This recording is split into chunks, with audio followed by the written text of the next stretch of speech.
This is the most unique episode I've ever done on this podcast.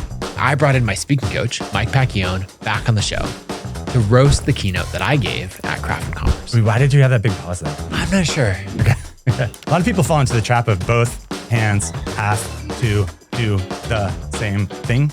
In this episode, Mike doesn't hold back. This is actually a little bit of a miss. It doesn't end up mattering, but Seeing a talk critiqued in real time with commentary from an expert coach will help you learn what makes a great talk in a whole new way. your instinct is to make a story here too, but it's like you can only have so many stories. I want the audience to forget that it's a speech. Little things like the Stephen Colbert move, where you show the joke on the slide, but you don't say it out loud. In the moment, I was like, oh, maybe this will get a laugh, and then it didn't. You also get to hear about some of the chaos happening backstage that nobody knows about. They have their hand out, and they are stopping me from going on stage. So join me for this behind-the-scenes look at the biggest keynote I've ever delivered. It's usually the Nathan Barry Show, and that is where you find this on your podcast feed. However, we're going to change this up a little bit this time. Nathan just yesterday did his annual keynote releasing products at Craft and Commerce, and we're going to break this down. But whereas it's always the Nathan Barry Show, today it's the Mike Pacchione Show. Let's roll. So we're going to talk about what was good, what looked good to other people and secretly was less good. A little chaos. Yeah, a little chaos. I've had the privilege of coaching Nathan. This is the 8th time for these keynotes, and I've just seen such an improvement. So we're going to break it down. Let's start right here. Got Haley on the screen. You're, 10 seconds from coming out. And we have never done anything quite like this before. So please welcome to the stage my friend, our CEO, Nathan Barry. So there's applause. No Where's me. Nathan? Where's There that? Did you notice Haley's like little like Good luck. your good luck? Yeah. So there's Amazing, because as an audience member, everybody thought she was being funny. Secretly, are you telling me actually she's like, good luck? well, I think there's a couple things. She managed to get an audience laugh even before I come out, which is great for setting the tone. But the chaos is going on behind the scenes. The reason that she intros me and I don't come out, which is, as an MC, that has to be your worst nightmare. Like, and also, something I should have mentioned earlier. Yeah. Yeah, exactly. So we're doing a live stream of the event. And so there's like 3,000 people registered to watch the live stream of this keynote. But the previous speaker ends like 8 minutes early without people realizing. Like, there's just this chaos. Like, he's about 90 seconds from ending when people realize, oh, he is about to end. And it's way earlier. And we're ahead of schedule. And we're never like, nobody in any event is ahead of schedule ever. but we are. So what happens is two things happen at the same time. First, we're ahead of schedule. And then second, right as we're about to go live, the internet and the live stream start to go out. And so everybody, they're all on their headsets, the whole AV crew. Our AV crew is incredible for this event. But they're all like, stall. And so on the speaker monitors in front of Haley, they put in the notes, like below her intro, like stall. Oh my gosh, stop. Which she does, I think, kind of. Maybe she adds 45 seconds. And so then I'm backstage and there's someone right there who's like helping with the curtain, like, okay, wait, now you go. And they're like, they have their hand out and they are stopping me from going on stage. And that's a really nice woman who I don't want to like push past, And they're like, you got to stall, like you can't go out yet and all that. And I'm like, I'm not going to leave Haley like just hanging out on the stage waiting. I'm like, this is way better if I go out. Anyway, so I go out, no music, right? Which we've rehearsed. Oh my gosh, that is why. Because we did a whole the night before, you're like, hey, can you come up with a joke for me? Yep. Which I outsourced to Katie Day. And I think she came up with something good. And I think it would have done well. I was going to do a slightly different version of it. Just to tell that story too, because I think it's funny. So I always walk out to a Taylor Swift song. The team chose Wildest Dreams, but the section that they chose is, the line goes, he's so tall and handsome as hell, something, right? And I come out there. And so Steph on our team is like, that is heard very clearly. I think you have to at least say oh, thanks, Taylor, or, something to reference it. And so we're like trying to workshop a joke. And it's like, okay, if we can get a first laugh right here, that's fantastic. Like years ago, I think it was the very first Craft and Commerce. I didn't realize, they kept asking me like, pick a walkout song. I'm like, I don't know. And so total surprise to me, I walked out to Shake It Off by Taylor Swift.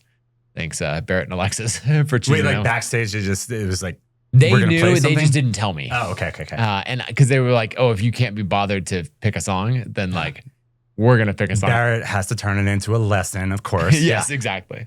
And so, but I walked out and the crowd was super welcoming and all of that. And so I just said, it seems like you all are just as excited as I am that Taylor Swift is back on Spotify, which got like a great laugh. Yeah.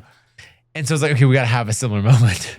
And so what I was going to say, settle on, is something like, thanks, Taylor. I mean, I'm tall, but I'm not that tall. And, leave the handsome as hell part alone.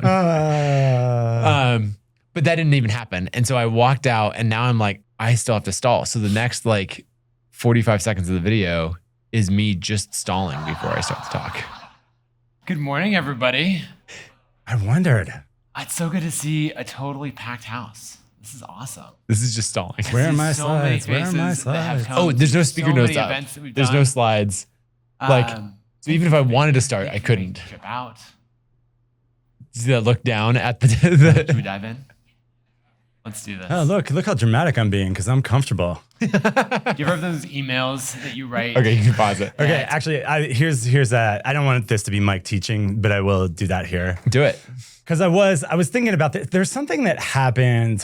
Oh, you know what it was? It's because you all, and I mean this nicely, are every year there's like, I think that'll be done in time to talk about. Yes.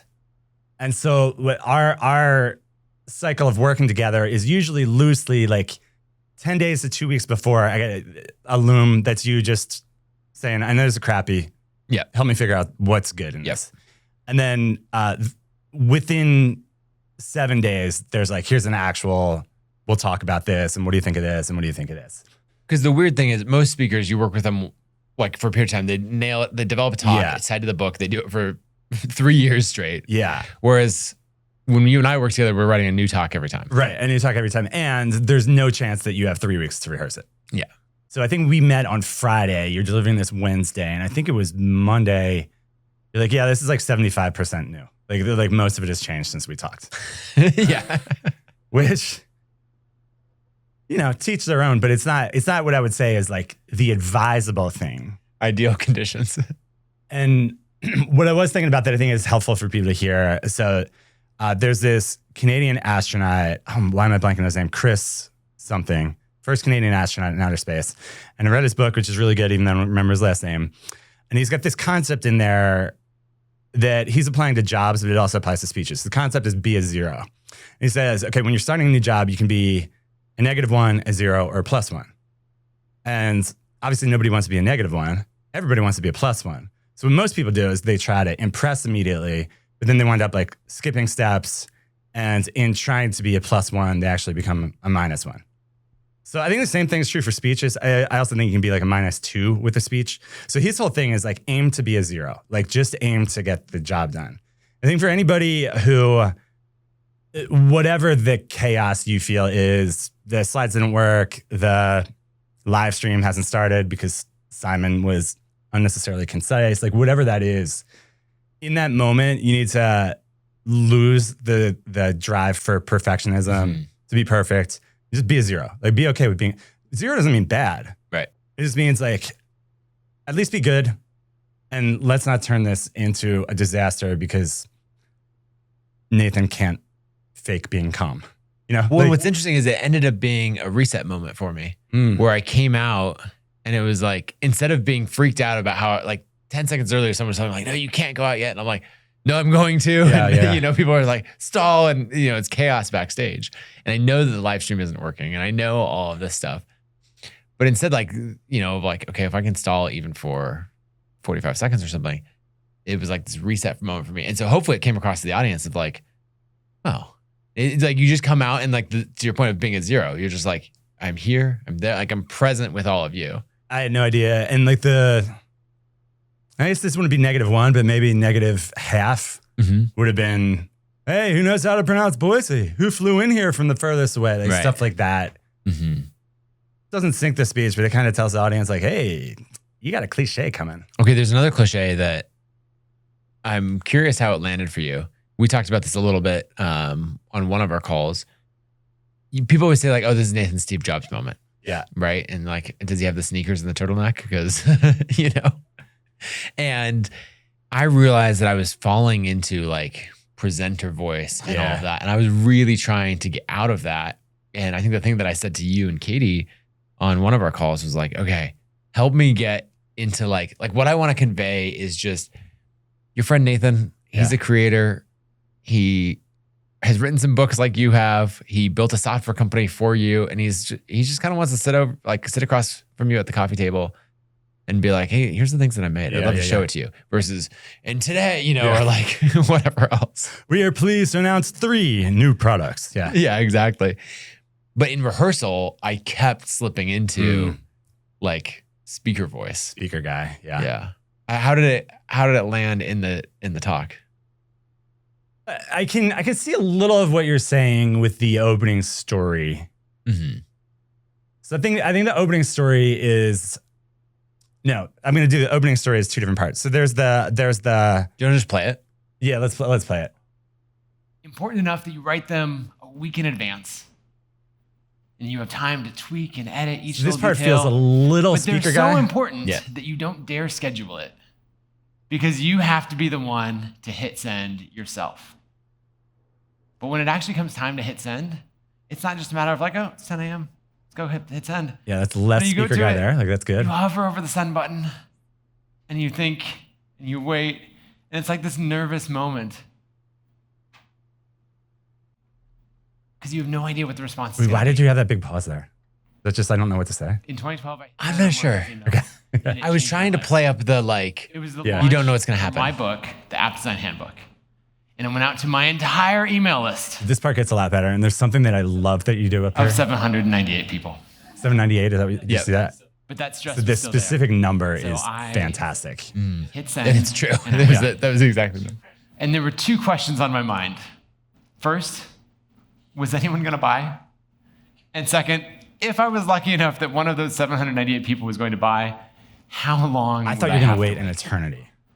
Well, the answer is just 3. Okay, pause it for a second. What do you mean?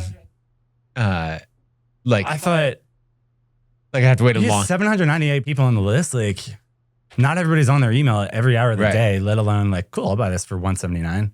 Right. I thought this was going to be like Nathan. So and I yeah, had it to was wait- building up to like I had to wait 4 hours or Yeah. 90 minutes or whatever, and it was 3. Yeah. Yeah.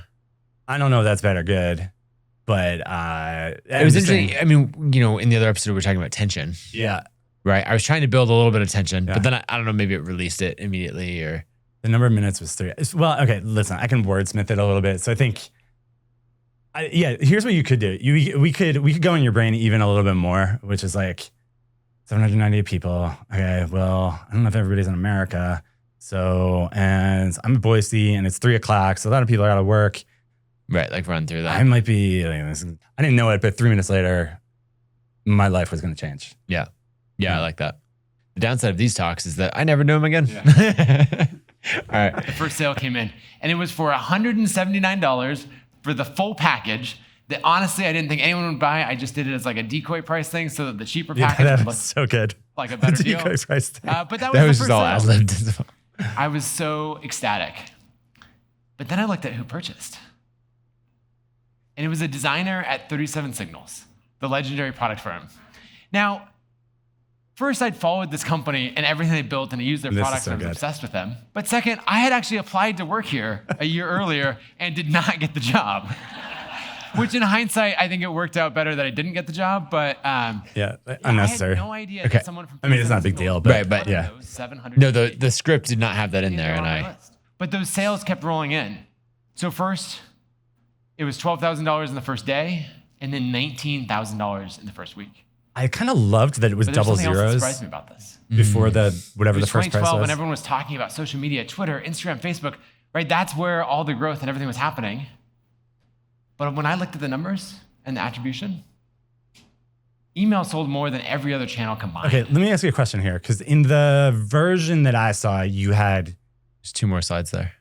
Well, no, in the version I saw though, you had coffee with your friend Ron, and Uh-huh. he tells you like, yeah, man, people who know this stuff know email's better than Twitter. Yep. Is that cut for time? Is it cut because you felt like people knew that already? Like what? Mostly cut for time. And so I did 2 run-throughs it's on my farm, right? I have a guest house and which you're actually going to stay in one of my guest houses in a couple of days. And so our whole growth leadership team is staying in the house next door. And so at like 11 p.m. the night before, we've got designers, we've got marketers, we've got, we're like staying there and doing these run-throughs. And we just cut everything that we felt like didn't add to the story. Okay. And that one was like not necessary. Yeah. It wasn't a bad story. It was just like, is this essential? Yeah. And we cut it. Now, the ironic thing is then as I'm ad-libbing, as I'm trying to not read the speaker notes, I then end up adding some other things. But But this is what happens when you don't get to rehearse for 3 straight weeks. yeah, exactly. Yeah. And that kicked off an obsession with email best practices that eventually In hindsight, I became- would have done a different and graphic over here. the years, we've built it into a platform I would have done with something over about Kit 100,000 or like creators obsession with email turning their and audience then done all Yeah. the, driving business. but I thought of it way too late. Yeah. And the model that we built Okay. Kit around. So I'm going to talk about the slides now. The slides are The way a funnel works is stupendous. you put attention in My on one end, goodness. and so that's views, followers, traffic, and then revenue comes out the other end. Yeah, this is And this Charlie, our relies on creative great director, content. Oh my who gosh. made this Strong graphic. conversion rates. Well, this is like the stuff that I always want to happen and I've mostly given up. Like there never winds up being enough time to do things like this. As a creator. But like that I'm pretty visual, sure that it's first of given a all, lot like of you higher financial perceived value because it's good design anyway, but like it illustrates exactly what you're saying out loud. So even if you were screwing up, When you just I don't know what Nathan's talking about, but that, list I understand it. yeah. as a number. Because behind every email address is a person. Think of a so good. stadium, 50,000 people. And at Here it first is. glance, it's just a crowd. You can Everybody see me blurs smirk together. as a But if you were to focus on only one fan, sorry, not like that. More like Let's pause this. that. Let's pause that. Because I know that there was people didn't want you to have the Coldplay thing. I wrote in Slack, like, can I make this joke? And the consensus was, no, don't make it. But then Katie came back and was like, I actually like the joke. And we ran about you and you're like, I like the joke too. I think it's just such a good example of that only works because it was so popular and you don't have to talk about it. Right. Because if I had explained the joke Yeah. or anything else, it's like, Back last summer, you might recall that. Yeah, no. Visual is the joke. I think you did a great job of playing off it. And then we move along quickly. Because the reason why people didn't want to do it because they said, but that's not actually what you want. Like, it's a negative example Yeah. of spotlighting. Right. Yeah. We're trying to spotlight subscribers so that you create this great experience for them and whatever else. And he was a very negative example. yeah. So then going immediately over to Taylor your Swift. girlfriend. Yeah, exactly. Yeah. An earlier version, I almost explained this whole thing. Like, Yeah. right. And so, in the tour, she gives a hat at the end of the song, and and sometimes it's Kobe Bryant's daughter. Somebody, it's always a kid that she gives this hat to. Or I was like trying to play a video of it. Yeah. And again, in all of this, it was like, you don't need any of that. Yeah. Like, if someone generally, like, worst case, someone sees a fan being spotlit, or like a personalized experience for one fan. The Taylor Swift fans who have watched the documentary and all that know all of the backstory, and that could just be for them. Yeah. And so that was another thing where I like cut. It was like another 30 seconds, and it was like, oh, I'm actually not even going to comment. But that is maturity. That is the courage to press delete. It's not storming the beach in Normandy, but I'm just saying, like, an insecure presenter is like, no, I got to explain this one. I have to be talking all the time. And just being able to say, nope, this will do the job is awesome. The other thing is, Stephen Colbert is the word. Yeah. Where the jokes are on the slide, you don't have to deliver them. All I had to do was be like, oops, not like that. Yes. And something being up on screen for 1 second was enough to get a laugh that I was really happy with. Yeah. That is a great effort to laughter ratio. Yeah, exactly. And it's totally stress-free. I was slightly nervous that someone would be like, that was tasteless or whatever. But like, I think that it went well. I don't know. I just think that's funny. Focus on any one fan and spotlight them and give them a personal experience. Yeah, the people are still That would laughing. be really special. Because in that stadium, every single person, Was there any reason they why have you a full zoomed in life. on her? It was just They have random. their own story and they No, have it their was own random. reasons for being there. John Koenig has a word for this. I love It's called things a like sonder. this. And sonder is the realization that every person This is the story that we originally built the talk around. Like this quote, complex as your own. Steph on our marketing team found out Think that about like that. I suggested it and she was like, I was thinking about the exact same thing. And so we're like, okay, this is You both thought I about remember the Sonder? first 10 people who signed up for my email list. What are the odds two knew people have most of heard them that by word name. before? Yeah, I knew mean, why you have to they be signed obsessed up. with a specific YouTube Really channel. big. Like, Big. All right, I've heard it in the past. But I knew why. And I had, I knew what they were working I on. totally lost the script right there. Like my brother-in-law, Philip, he was early in his design career. And so when I was writing to him and when I was writing my second book, I could directly write that to him because I knew it'd be useful to him. I think I just said to him 4 times. At 100 subscribers, you can keep that kind of connection. Also, more great animation from Charlie. It's hard at 10,000 Yeah. Oh subscribers. my gosh, it's so good. At 50,000 subscribers, that feeling is nearly... How long did these does this slide take? Do you have any idea? The individuals make? are lost Yeah. in the crowd. Well, that's There's Claude stats design. Like, So But is that like, click-through rates. I don't know. She's probably an hour into those 3 slides, okay. I think. I couldn't see them. To get the actual count of 50,000 and all that. And But so I that's started to AI ask design helping out a myself, lot. Oh, I love I'm this. sitting in the back seat, and my dad's driving, and my mom's in the front seat. And my mom has, this is me, by the way, if you weren't sure which one. I wasn't sure. It was needed to point out who it was. I wasn't sure if that was needed or what I thought about doing is in the slide, Yeah. having it say. And then and I was like, whatever, it's not important. And then in the moment, I was like, oh, maybe this will get a laugh. And then it didn't. Or, it got a chuckle. And I was like, okay. So it didn't add or take away, but it was one of those things where I ad-libbed it and I was like, I didn't need to. I definitely didn't know which one was you. Yeah. You could have, if you wanted to just do like running Taylor Swift jokes, you could have been. But this is where it gets weird because I want to be like, you could put Taylor's future husband, but like, it's not. Like, you're happily married. Yeah, you know what I mean? Like, I just don't know how far you want to take that. But to answer your question, I think everybody wondered who you were. Okay, great. So I answered the question. So. I think for ad libs like that, the by the way, this is me being perfectionist, right? But you don't need by the way. I just say that that's one's me. My mom has the church directory out, and she is quizzing my dad on the names and families in the church. Great way to illustrate. And it's just a weird thing, like of all the things to memorize, why are you memorizing that? So I asked my dad, like, what are you doing? And he just said, it's hard to love and serve people you don't know. And my whole mission is to serve my audience. And it's great. Like, we can picture that whole thing happening. Turns out, I wasn't the only one who was sitting with that we can question. picture that whole thing. There might be something even better if you gave the name of someone, but it has to be a real name. Like, it can't be like Smith family. Like, it needs to be. I always remember on Seinfeld, the gym teacher's name was Mr. Bevilacqua. And Right. it was like so it needs to be a real person. So maybe it has to be a real person who has a unique name. Yeah. And especially if it's a name that you could form a picture around who that person might be. Yeah. So no Johnson, Jackson, Smith, anything like that. Right. Yeah. So it was interesting. So I almost cut this. And in our rehearsal 2 days before, everyone was like, I don't know, in the cut everything that doesn't matter. Yeah. So it almost got cut along with the coffee with a friend, Ron, And so I went back and forth. Instead of deleting the slides, I hid it in Figma to be like, because I wasn't sure if I should delete it. Oh, I thought this was like founder power move. Like, okay, they think it's done. I'm going to sink it. Oh, that wasn't it? Okay. No, so what it was is I was on a call with my friend Andrew East, who I don't know super well. So he's a former NFL player. He and his wife, Sean Johnson, have a book coming out, and we were like helping them with some stuff. And so he was like, hey, you got the keynote coming up. Like, what stuff are you releasing? And Andrew and Sean they're all in on serving their audience. They don't care about the marketing or the funnels, all of that. They're like, they just want to show up as authentically as possible. And they care so deeply about their audience.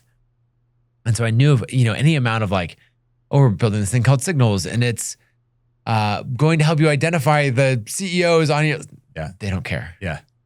And so spur of the moment, I told them this story. And I said, that's what we're building for your audience. So you can do that for 100,000 people. I told him that on a call and he loved it. And I was like, that slide's going back in. That's awesome. I need to come up with a name for this where it's not. So a story should be something that happens on a certain date and time. I'm not saying that you tell the audience that, but it's like, it happened this one time. This actually isn't a story. And you can tell because it uses the word would. So that you're really like repeating, you're going through like a repeated memory. And that actually is what makes this effective, is that it happened all the time. And then you land it on the point, which I think a lot of people would assume the point was evident, and it's not evident. So that would have been kind of cool to picture, but I think everybody would be like, what is the church thing? Yeah. But landing it, like it's hard to serve people that you don't know. You said it better than that. Like that's what we want. I've heard from a lot of creators who are piecing information about their audience together in surveys and spreadsheets. Robert Glazer was going into his email list and copying and pasting domain names into Google to see if anyone had a relevant such a good setup business. for what Signals Has anyone else does. done this? Where you did this manual research? Yeah, there's a bunch of you that have. And the reason that Robert was doing it is because the right person could book him to speak or could make a bulk purchase of his books, and that might be worth $25,000 or more from a single deal. Then I heard a story from Greg Eisenberg. So Greg signed into his Kit account one day, and he happened to recognize that one of the I never know what to do with my hands. That's something I gotta learn. You'll see me like, like what is the half interlaced fingers? What is They that? started talking, and he ended up closing a $500,000 design contract for his design agency. I was worried that's a real example, but I was worried it was too big of a number to When be I heard the story, I relatable. was really curious about one thing. Greg has a fast-growing list. There's a lot of people signing up. The calculation is what makes this story. What was the window of time that Greg could log into his Kit account and that person would be one of these 8 slots, right? They subscribe and then they work their way through each of those slots. So I did the math based on his growth rate, and it was 45 minutes. If Greg had not logged in that 45-minute window, that one subscriber would have been lost in a sea of 140,000 subscribers, and I don't think Greg would have ever noticed. Yeah, I mean, if you want the hands thing, like just bigger gestures would be a good place to go. Okay. But particularly when you're pointing, They're it's probably like not firm those instead of like. who are responding to every email or all of that. They're just reading, enjoying our content, and they're going on with their lives and business. But if you want something you're doing well, You a know, lot of people fall into the trap of both hands the blind have spot of the to funnel. do the tells same you thing. what your subscribers are doing. You're at least like having them do different things. But it rarely tells you anything about who is actually going through there and why might they be important to your business. You end up losing sight of the humans behind those actions. And as a result, you don't know who Okay, the so why are you looking at your notes so much here? Yeah, it's a good question. I think I just did. Yeah. I didn't have it memorized enough. Okay.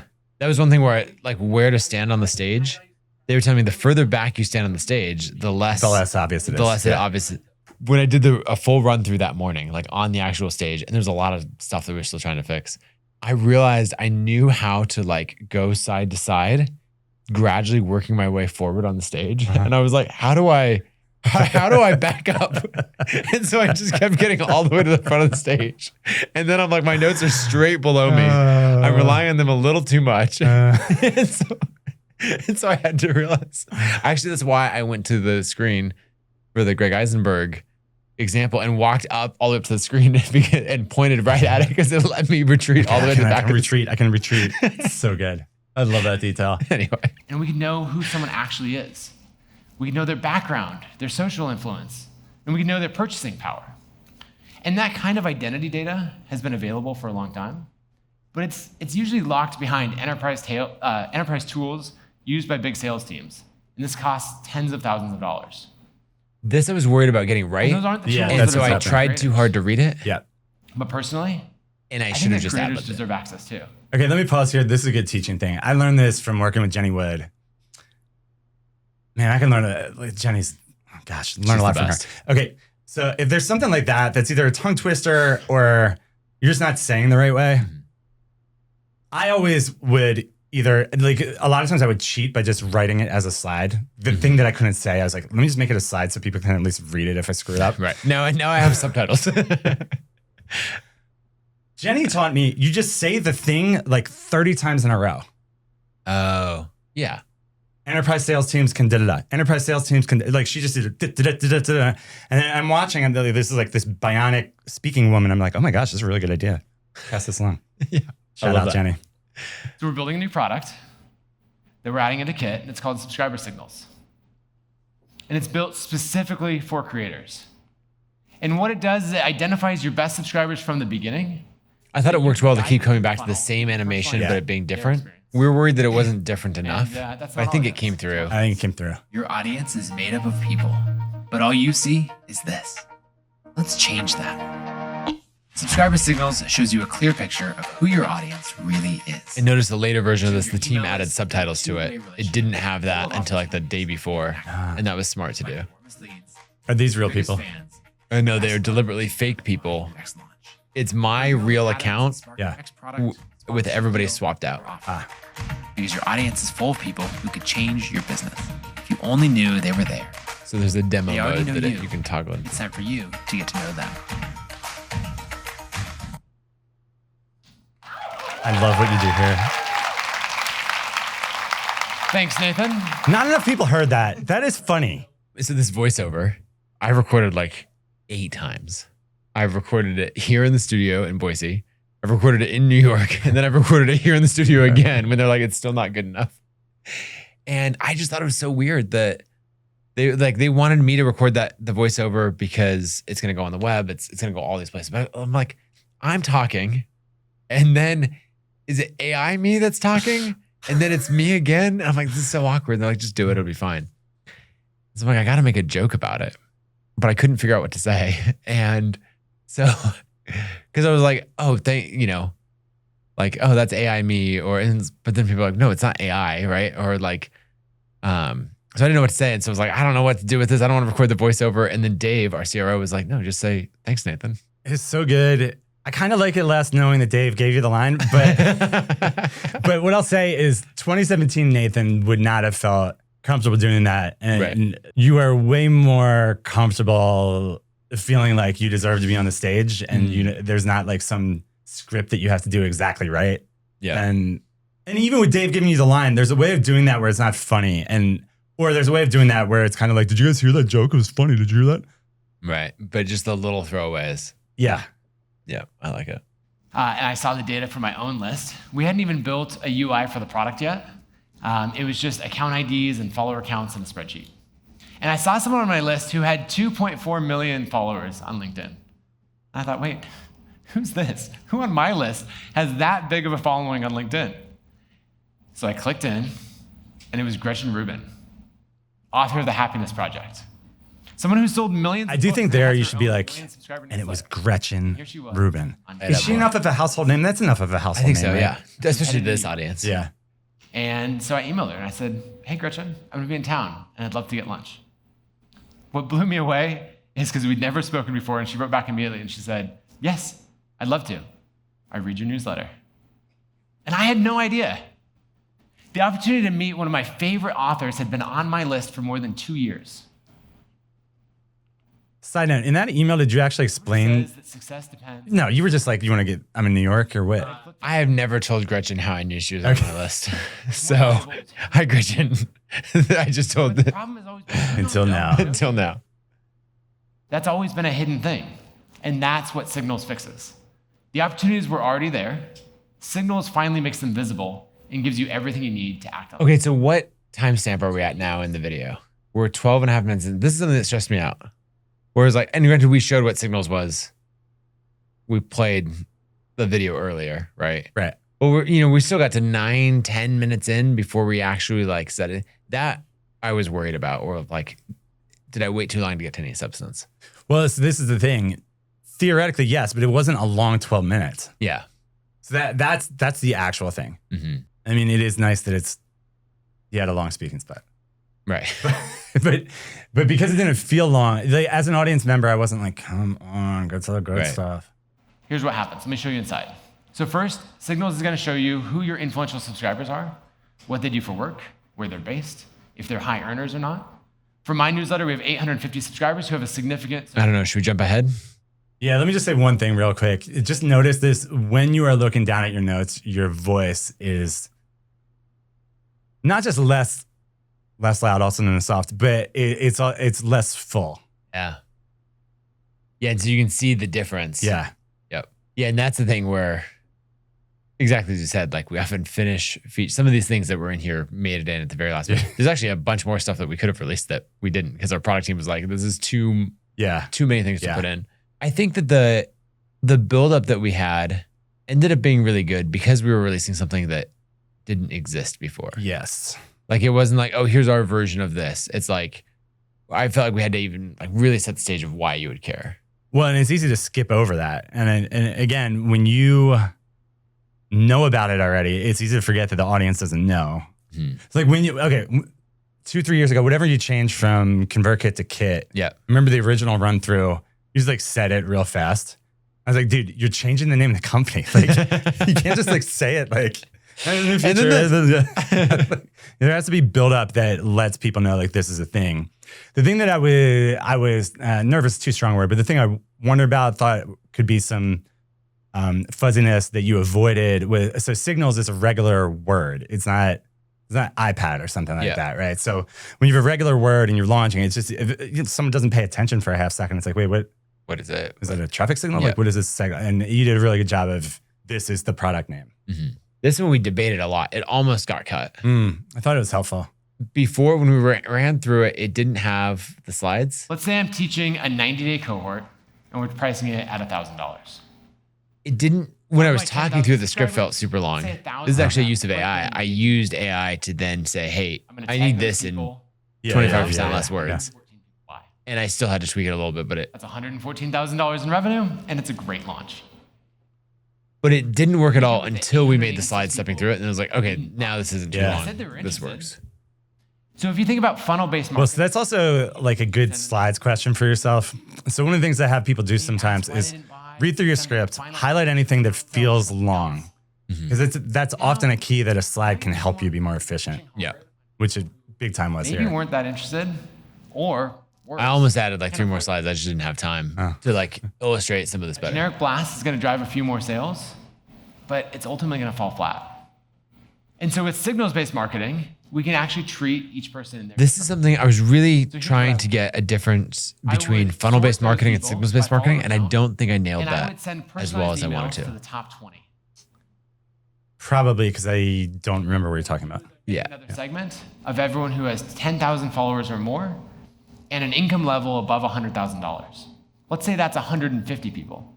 This is also Then a what I hard can product do is because I can everyone's going to use use all it in a those different social way. media, right? Yeah. It's like giving people a generic hammer or a saw, and it's like you're going to use it in your own way for your thing, but like, Here's how to use a hammer. Well, I okay. can push harder. I can ask sharper questions because I know that this group of people, they have. I will say right around this They can actually part, result this from part, what they Allie have Grummert somebody was that- right in front of me and she kind of like turned around and mouthed So like, now I can So I like to think of signals as cool panning freaking for gold in your audience. animation. okay, so this one, it had a circle around it But inside it, before, it's gold nuggets. and all I could see was a petri dish. Change the And so then I said that in Slack, and I was like, oh yeah, now that's all I can see.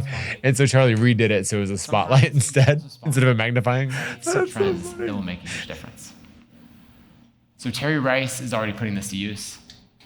Terry's a keynote speaker, a consultant. He's a data for. It was a great Built example. an engaged audience. When he sent us this email, because he wrote it all out in an email, and he's like, hey, sorry I'm so late So we to can respond signals. to give you feedback on this, but it's Kit's fault. He discovered that most And we're like, what? And we keep that's- reading. that's a good And hook. he's basically like, this changed so much of what I'm doing, and the launch did so well, and all that. Like, it worked so well Trying to figure out that how to I use forgot to AI send you to help details back because I was too busy The audience responded. loving engaging with my audience.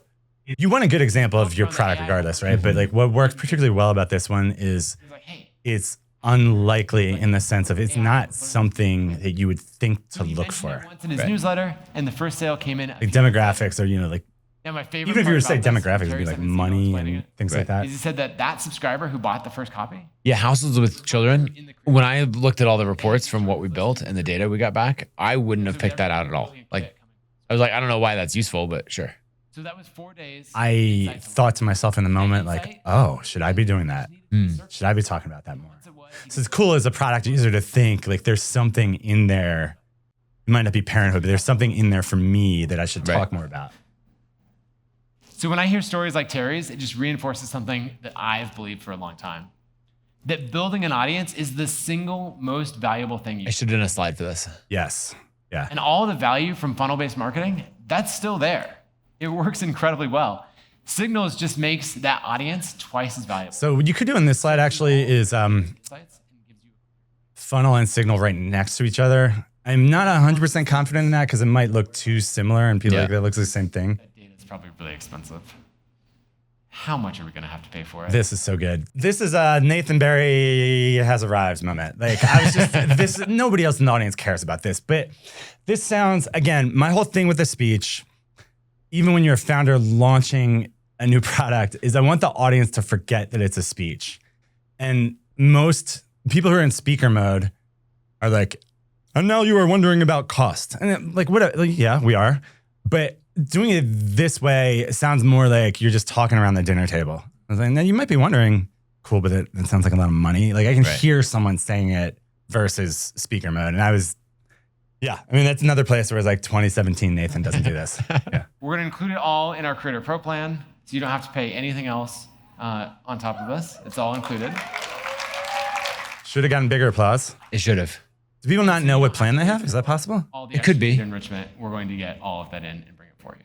So it's available in beta. Well, in my notes, I wrote down applause moments. Like that's probably something, if we think about notes for next year or other speeches that I'm working on or all of that, like that's a skill that I want to get better at, is how to guide, through the script, through the slides, and probably most through the tone and pacing to guide to like, and now you applaud without it being like, where's my applause? You could have done one of these, like, how much does it cost? Click, and it's just free, and it's like super big. It says free. You could do that. I think the hard thing where we're navigating is like, it is in the pro plan, which, just statistically speaking, most people are not on. It's not that expensive to upgrade to the pro plan relative to the cost of the data. My thought was, I have no idea what plan I'm on. I would Right. pay for this, but I might be on pro already. Yeah. So I wonder how many people are like that. Probably quite a few. Yeah. Yeah. It was tough to figure out how to Right. how to articulate. But that's something, I always think of like, what's a micro skill that I'm trying to build? And that would be Waiting for people to love me. Yeah, exactly. Yeah. Go to our pro plan, and we'd love to show it for you and help you get it set up for your own list.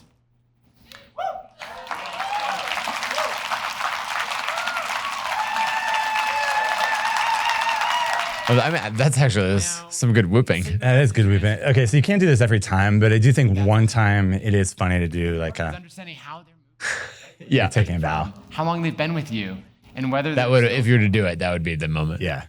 which is why we're But then excited it's to also announce hard in the moment. Like, wait, but there's a better part later. Like, what do I save it reports, for?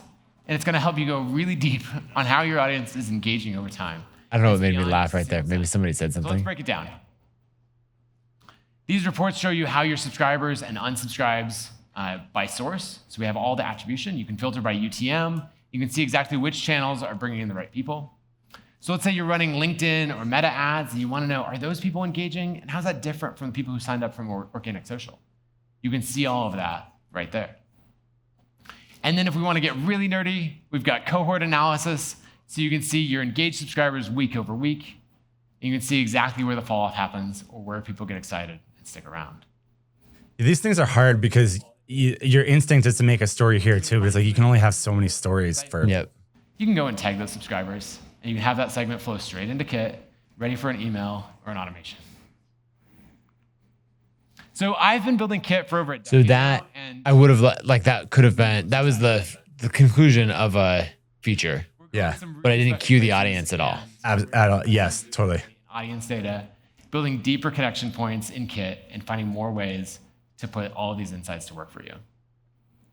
Now you might think, wow, Nathan, you're such a talented designer and developer. You built all of this yourself. And you dreamed up all of this yourself. And bigger smile I here from appreciate being that. I appreciate the nitpicky. flattery. That is This is not good. the case. All of this would not be possible at all without the person, all of the teams, but especially the person who's been leading the charge on our product. And so we join me in giving a warm welcome to Kit's Chief Product Officer, Katie Sweat-Meller.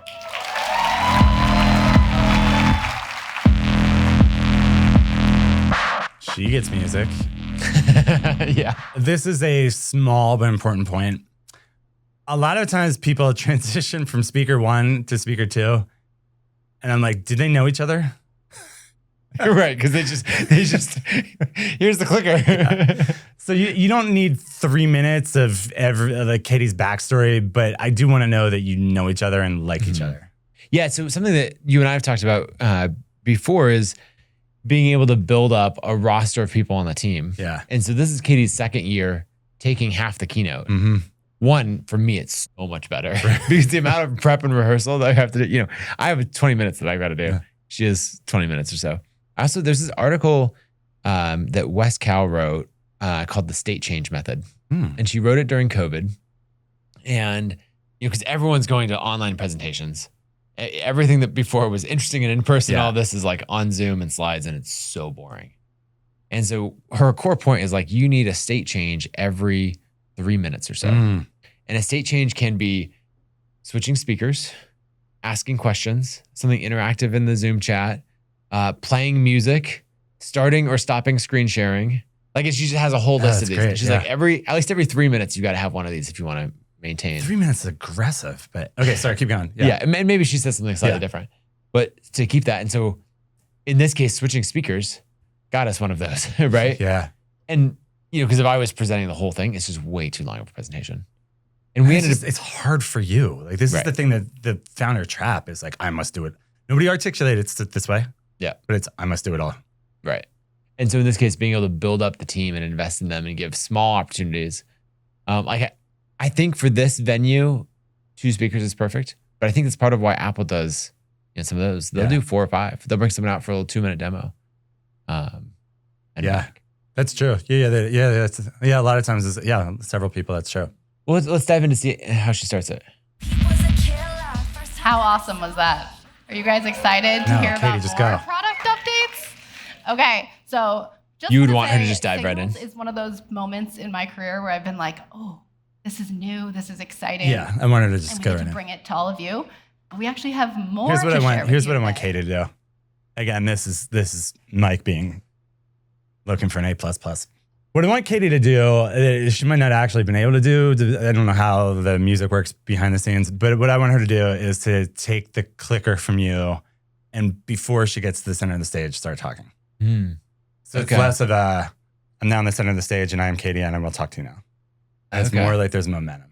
And just carry it through. Yeah. Yeah. Yeah. Okay. That's interesting. So Nathan shared a little bit more about, but wrong slide, who's on your list and how they're actually engaging with your creator business. And the next question whenever I talk to a creator is, that's great, Katie, but like, what do I do with that information? Yeah, this is set up How really do I well. take everything that Kit knows? She's doing about my whenever I audience talk and to my a, business and Yes. that you were mentioning in the previous episode. really actionable and helps me. And so that's what I want to walk you through today, starting with something that has changed the way that the creators who have used it are using Kit, which is our Kit MCP. How many of you have tried it? We have some hands. Yeah? Okay, great. We launched it. Something else that stands out, I guess we haven't gotten into that level of detail yet, but the animations and the graphics, I feel like the team just did a stunning job on all of this. And that made a huge difference. And like it carried a lot of the weight of it. Yeah. Old 2017, if we're contrasting, Yeah. it would have been screenshots or screen recordings where you have to filter through a little bit more Yeah. to see. Actually, 2017, we did live demos. Oh, And dang. then I think 2018, we realized, like, why are we doing that to ourselves? Like, the Wi-Fi goes out. Like, this is terrible. Let's burn some paper on the side of the stage while we're at it. Yeah, exactly. See what happens. But anyway, so later on, you can keep playing it, but later on, we go into more animations and all of that. Oh, jump to one of the examples of, maybe it's further back, when we're showcasing people on the screen. Yeah. I watched part of this from backstage, and then I came around and watched some from front stage. So there's a little bit that I missed. You had mentioned something about, was it that she's trying to find Dan in the audience? Using someone in the audience is a great move. It gives them a little bit of spotlight if they want it. Yep. Or Even someone's if like, not. I talked to that person earlier this morning. Yeah, totally. And then Dan later, I'm sure someone was like, are you the Dan that was on the screen? You know, that sort of thing. The trap that a lot of people fall into that Katie did not fall into is there's this sheepish, like, dance here. Oh, Then shoot, the, nobody. shade from the, and they're like looking like, Yeah, and then it when you can't find Dan. So what happens a lot of times is you can't find Dan in the audience, and then you act as if that like someone refuted your argument, and you're not even making an argument. What I loved is she allowed there to be time for someone to find Dan. I was watching him; he tried to not be found. He was like backing away, but she allowed that time, and like people around him just like, yeah, I don't know if I'll pick up on the audio, but in the audience, people are like, he's right here, and I just love that it didn't kill her confidence. Yeah. But yeah, that's a good point of like, you could say Dan, who's here at Craft and Commerce. Yeah. And the trying to find the person, which, our MCs have done it a few times and all of that. And like, it's just not needed. It's not needed. Well, I mean, sometimes it's just like Dan wasn't there. Right. He's not required to go Dan's to in the Colbert. bathroom. Yeah, totally. Yep, that makes sense. But I love that when it took a minute, it wasn't like, oh shoot, Dan's not here. This must suck. Yep. Which is, it's easy to have that deflate you. Okay, so I want to jump to, so a bunch of stuff that we launched, right? The apps, the MCP. One key thing that we're really trying to do in this is bring everything back to the MCP, which this is a hard thing because it's such a technical term, but basically like to be able to interact with it with AI. And so Katie had a few touch points. She does it again with landing pages of like bringing it back to like, and you can interact with it through your AI tool as well. This is something that's really hard is when you've got people in the audience that are all over the place technically. Right. You've got the power users, and then you've got, what did Liz Wilcox say? My only feature is press send. Yeah, Was that it? exactly. Yes. She's like, that's the only kit feature I use. And I teach email marketing. Yeah. And it's hard to, on one hand, Liz Wilcox, and I don't mean literally Liz, but the Liz Wilcox person very well might just be like, MCP, okay, I'm just going to not pay attention for a few minutes. On the other, it's easy to make the Liz Wilcox person feel stupid. Mm-hmm. You don't know what an MCP is. So one thing that you can do, I don't remember if Katie did this in the speech or not, but one thing you can do is you can just declare this is an advanced skill. Mm-hmm. For you advanced users, you can da-da-da. Yep. And you know what she does at some point, I don't know where it is in this, but at some point she does say, power users, starter sentence, power users, rest of sentence, I'm talking to you power users right now. Right. Most people are uncomfortable doing that because it feels too direct, but it's actually a great move. I like that. In total, So yeah, here she's available summarizing to all of in our the- App Store, which all of we're the really apps. excited about. One It's gonna help you little do behind the everything. scenes It thing kind that of we works did with the way that you run your business. is and hopefully when we all- first made the App Store, it was very fragmented. Yeah. And it did not look like visually pleasing. And we're like, how do you handle that at scale with like 70 and then 100 and several hundred apps? And what we ended up doing, we talked to the team at Framer, which is a design platform. And they were like, yeah, we just design custom graphics for every single user submitted app in the store. And I was like, wait, you can do that? I guess it's not that expensive. And so we hired an agency, actually, Rafal, he's a Craft and Commerce attendee. Oh, yeah. And so his team designs 4 custom graphics and an icon for every single, even if a random indie developer makes an app, for every single app in the App Store. And it results in a very cohesive experience like this. So when Kitty goes to demo it, like that's what it all actually looks like. Oh, that's cool. But it's something I thought was way too expensive. But then when you did it, you're like, oh, no, that's actually manageable. All All right, let's jump ahead to the landing pages section. That's a good behind the scenes right there. Okay, so some context about landing pages. We don't want to overhype something where we're like going from not good to like good, right? And I think it's a weird thing if you come out and you're like, and this is the best thing ever. And so we're not sure how to do this. So we can play through it and then we'll comment on. She never would have expected before. And this is exactly what this product is built for. And all of this works better having the right people on your list, which brings us to landing pages. You weren't shy telling us what you thought about our landing page builder. So she throws that up on the slide. Yeah, pause it right there.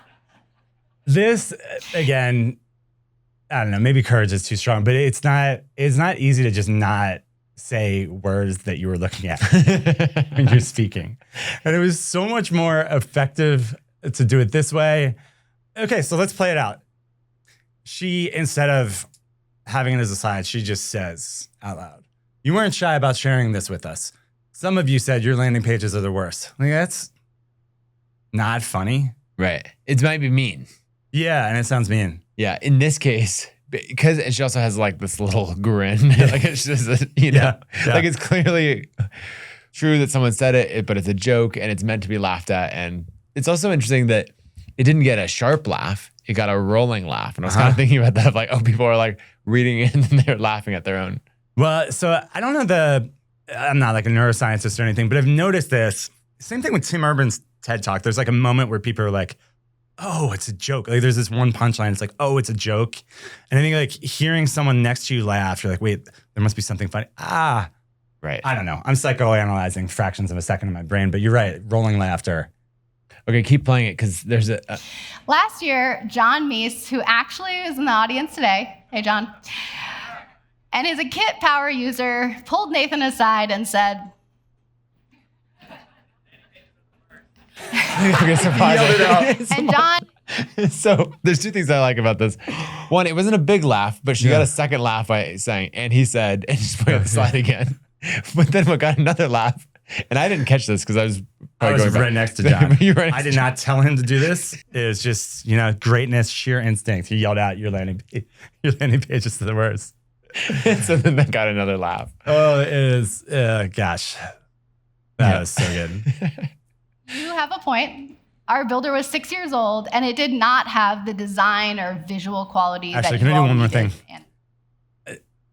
This is not the most important part of the talk, but I do think it's worth letting people know the thought that went into this, because there's a way of doing it where John Meese said this, and John Meese sounds like a jerk. Right. And you went to great lengths to be power user, and like he's a friend who was giving us real feedback rather than like some a-hole said, Yep. yeah. So we rebuilt it from the ground up.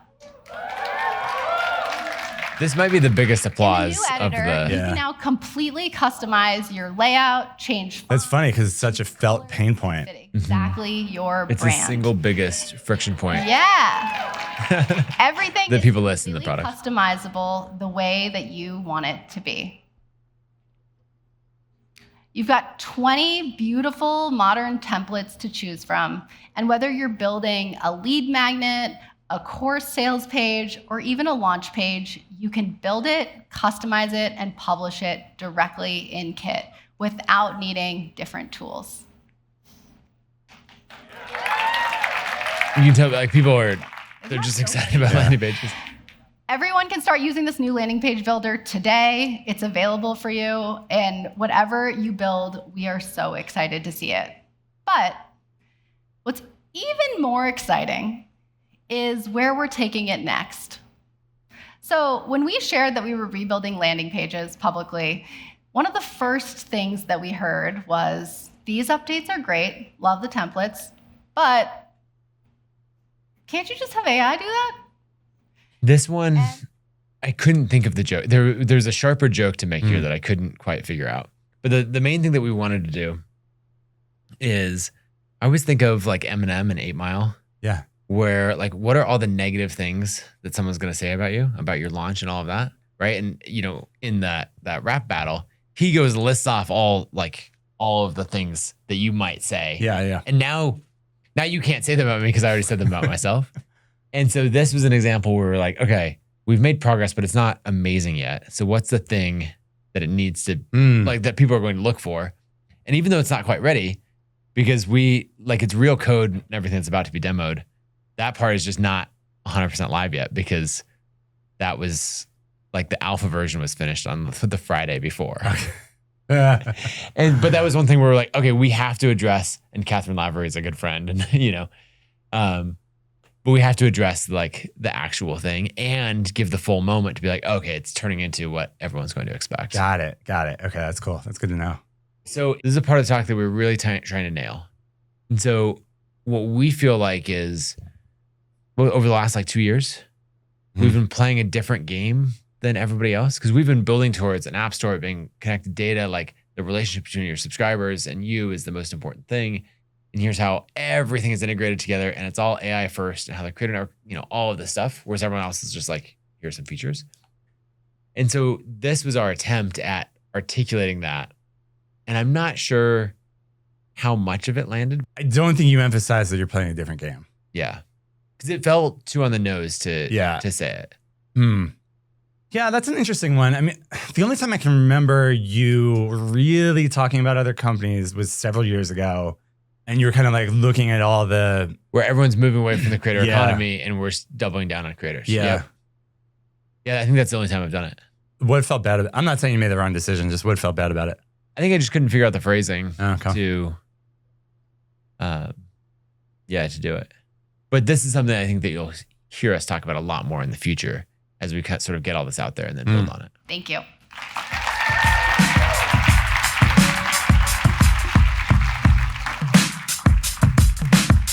Katie. So the so music many fun there is things. on purpose. It's an instrumental version of what's coming. We've shown you a lot today.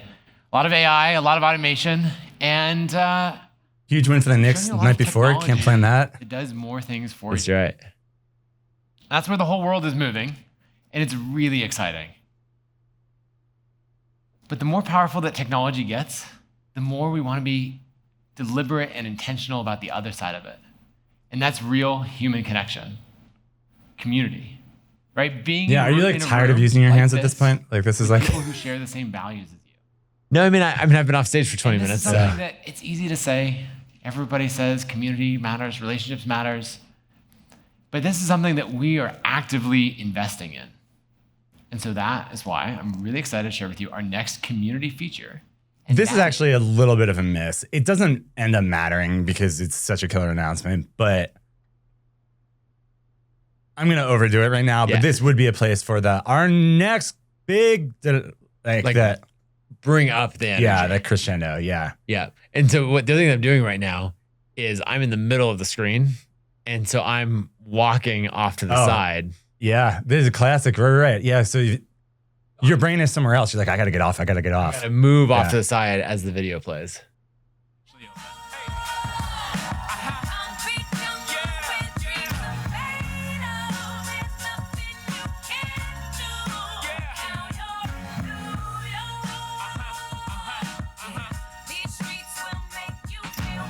Yeah, I love that they switched from so the previous years it was 3 separate screens, and then this year they went to the full wraparound. It's actually the same LED panels, but Are you feeling weird now because there's no more can't music? come to life in New York City. It was really I was trying to figure out the timing of when to move on Yeah. for the video because it So looped we and I hosted know. a friends and family event there last week. And seeing But I like that it space no so longer says full. craft and commerce in the background. Yeah. It's There's like so many different it's like spaces in immersive. here. There's a mastermind area. There's places for workshops.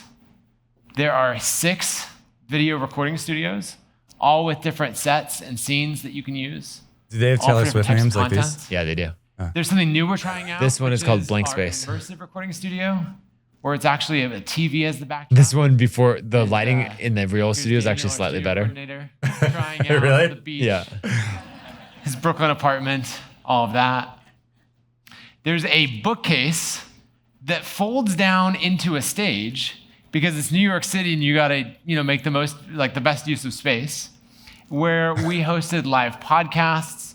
There's room for about 60 to 70 people to listen in. It's all recorded on high quality. Not necessary, but it would have been cameras, cool to so see you it fold have down. in-person experience. and That would have gotten the full. Yeah. watch as well. And there is so much more that I can't wait to show you in person. It's been amazing to see so many creators record content. Both Sam and Michelle were there in the audience, and so it's fun to have their clips Oh, up that's on cool. stage. I didn't even realize it was Sam. So Yeah. you can consider this your official invitation to come to New York or Boise or Chicago, come in person, record content, attend an event, network with other creators, and just be Okay, so in community. Brian, our new COO, afterwards, he was like, "Okay, you killed it. It was so good. Nicely done. You just missed one thing." And I was like, "What did I miss?" And he's like, "You forgot to tell them the studios are free." And I was like, "Oh." Share this with audiences who are here to serve their audiences and do something really, really special. Yeah, it's a little bit of a miss for the customers know that already, but for the live stream, it's a little bit of a miss. So let's do a behind the scenes here. Your concern was this is about Kit, is about users, for creators, by creators. Also, let me tell you about my first book and my book that's coming out. It's all about me. Yeah. Yeah.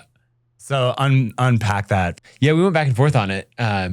So I wanted to show this idea of like going back to the Steve Jobs versus your friend Nathan. Yeah, right. Right. I want to end this on your friend Nathan Mm-hmm. was writing a book Uh-huh. and had a pain and he solved it. And I had versions of this where I was like, and I couldn't write another book until I felt the product was finally good enough, and it only took me 12 years or something like that. Or, man, it's 14 years. That's funny. Do you have like weird years? This is off topic. I find that I never calculate from 2026. Like 2020, like 2018, I feel like is not 7 years ago. Yeah, Oh, 'cause 8 years they- ago. yeah. Right.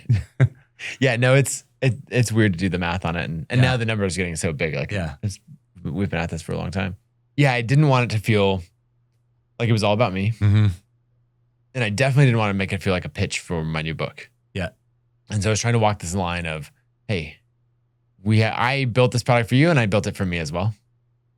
And you know it's for me because I'm building the things that I want to have when I launch this next book. Yeah. The idea that I'm a creator. Right. Oh, that's interesting. For creators by creators.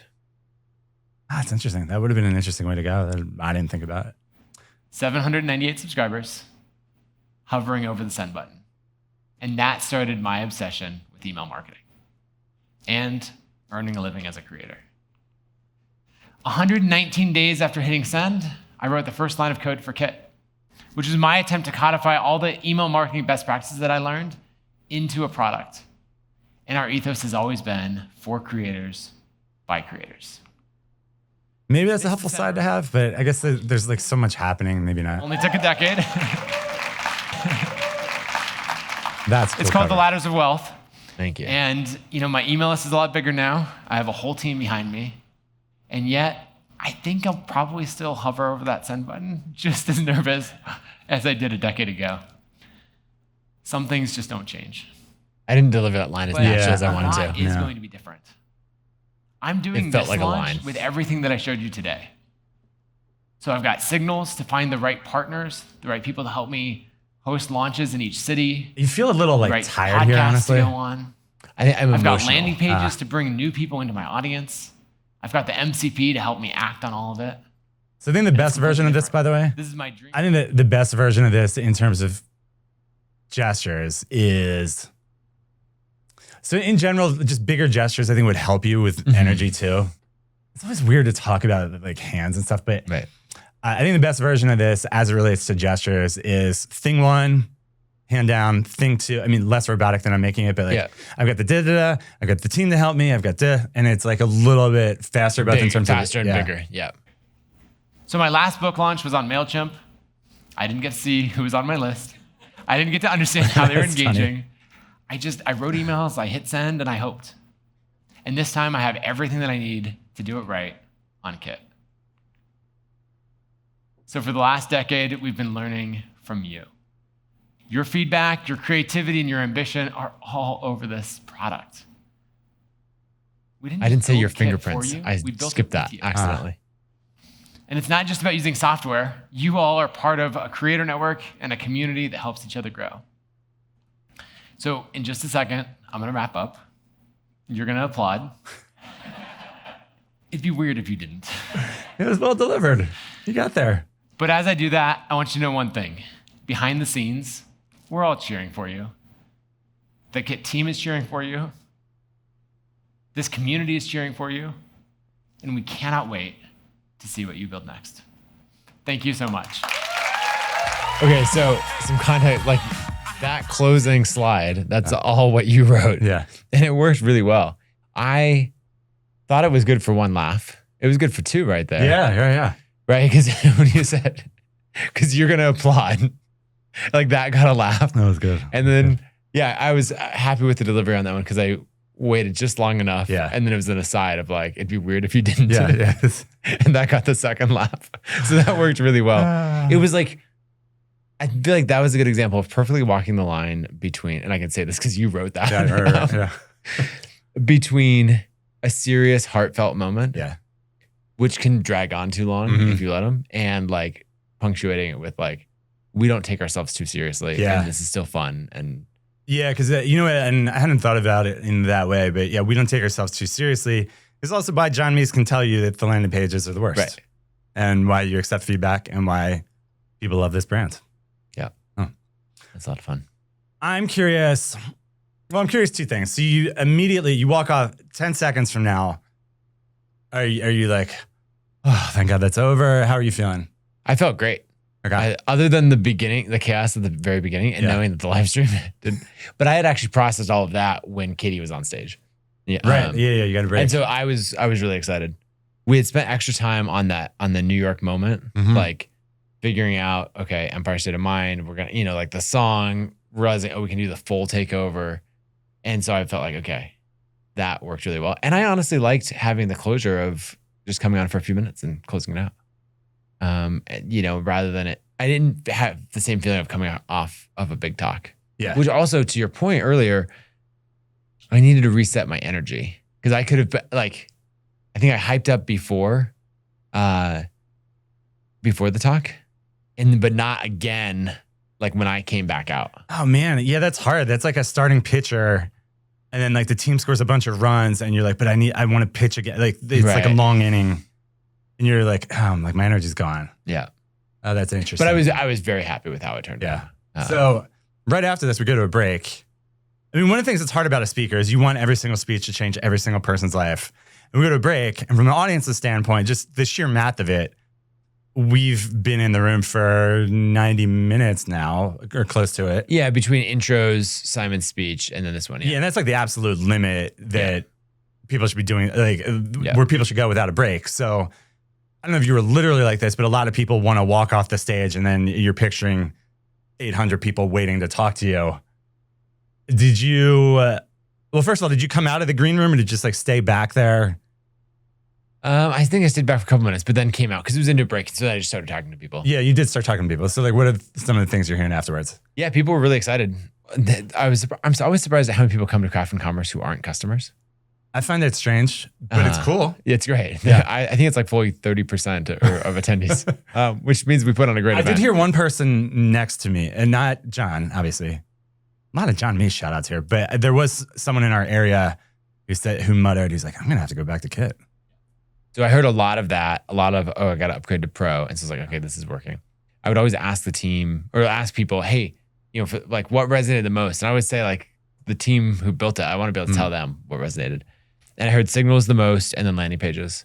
Well, it's also a good question for anybody who just gave a speech because everybody will be like, that was good. And it's not terribly helpful. But yeah, we heard a bunch of good feedback. It went really well. So yeah, there's a ton of work going into it, but it was totally worth it. Before we wrap up, any final thoughts on? I am curious how, what would be cool for people to hear is your evolution of rehearsal. So I'm saying when you start rehearsing and then what that looks like. And I can tell you what you do if you don't know what I'm talking about. Are you talking about the Loom videos? Or what? No. The thing you told Katie about how to rehearse. Okay, tell me. You're like, rehearse with speaker notes. And then once you feel like you know that reasonably well, run through it without the speaker notes and just see how it comes out. Yep. And then compare the transcript of the speaker note version with the no speaker note version and see which one was better. Yeah. Because usually there's a line or two that's ad-libbed and you're like, oh, that's way better. That was really good. Yeah. Like in the script, I was like really trying to massage it, trying to get it right. I was looking at Claude, give me a better idea of how to phrase it. And then when I had no notes and I just said it, I was like, oh, turns out that was the natural way. Uh-huh. The other thing that I do, which you're on the receiving end of many of these, is I will write, usually I will voice dictate ideas for something. I will then turn it into a script. I'll then record me talking through the script to see how it sounds. I'll massage it from there. We'll turn it into slides. And then I'll do a run through, recorded in Loom of those slides. And I'll send it to you. I'll send it to, you got the most polished version this time. Usually you get a really rough version. I think you sent it on a Friday. It was a Friday night. It was after hours. I remember that. It was after hours. And I saw it come in and I was like, I can't do this right now. Cause I was expecting the rough version. Like we were like cooking dinner. I was like, hey, this is not the time for a Nathan Barry Loom video. But it would have been fine. Yeah. But then that gives everyone the chance to comment on it and be like, this worked, you should phrase this better, like inline comments. Yeah. And then I'll incorporate all that. And so then I'll just do run throughs. And then you don't feel as bad sending it to someone because you're not like, hey, will you practice with me? You're like, watch this on 1.75 speed. And that's a great thing that you do is you give permission to people to not watch it sped up. Unless you're giving feedback on timing or delivery, but we're not doing that. No, we're not doing that yet. Yeah. So, Loom is the proper way of doing that, and more people should do that. Yep. Yeah. How do you feel? Do you feel like with the script in general, how much do you feel like you have to get the wording exactly right? If I had more time to rehearse, what I would have done is deleted most of the speaker notes out of the script because they serve you until they don't. Yeah. And so I had more times where I could have said something just fine on the screen or based on the slides and what I knew was coming next. and I read the script, Yeah. and I should have deleted it down to like the 3 words. Yeah. My suggestion to people whose presentation is done more than 7 minutes before they go on stage is only put things in the speaker notes that are hard for you to remember. Yeah. So like for me, and I don't speak very often, but I just have trouble with statistics. For some reason, I'm always nervous that like someone's gonna get mad if I said 3.7 instead of 3.8. Yeah. Just And so you put it in there to get it speaker correct. notes, and I just know It's when the it gets to that exact part. Yeah. All right. Well, I'm getting the cue from Kara that we're supposed to be back at the conference because it turns out we're running a whole conference for 450 go see the people. last speakers. we'll go do Nathan, well done, my friends. Thank well you. done. It was a lot of fun to share behind the scenes. Yeah, that was awesome. All Till right. next year. Sounds good. If you enjoyed this one, be sure to check out the last episode where Mike broke down how to take any talk from good to great. He shares the thinking behind a lot of the critiques he gives me in this episode, so you can apply them to your own talk next time you're on stage. Like the video if you enjoyed it, hit subscribe on YouTube or wherever you're listening, and I'll see you next week.